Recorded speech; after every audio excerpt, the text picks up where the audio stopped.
Era un día normal, como otro cualquiera. Hitler gobernaba las calles y el olor a cenizas llegaba hasta la ciudad. Allí me encontraba yo, sentado en una esquina al lado de una panadería esperando la muerte lentamente. Llevaba ahí más de 2 semanas, ya que mi único empleo como periodista había decaído brutalmente. Apenas podía moverme y las personas que pasaban me ignoraban. Con los ojos entreabiertos, me fijé en un niño en mi misma situación. Parecía hambriento. El panadero se acercó a él y le dio un trozo de pan. Después se fijó en mí y me lanzó una mirada de repulsión. Al instante volvió a entrar a su panadería. En cambio, el niño se acercó, dejó a mi lado un trocito de pan y se sentó conmigo. Me contó que su hermana, quien le cuidaba, había fallecido y que hacía un mes que el panadero la alimentaba.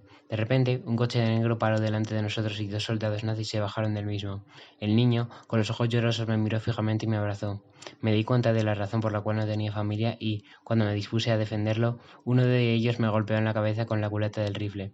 Con los ojos entreabiertos y un dolor de cabeza inmenso, desde el suelo, vi cómo el niño se soltaba y salía corriendo. Sin embargo, le dispararon en la espalda, quitándole la vida. Entre lágrimas grité muy fuerte y me levanté.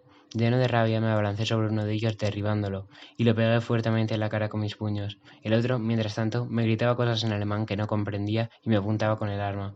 Segundos después me disparó una ráfaga de balas en el pecho, quitándome también la vida.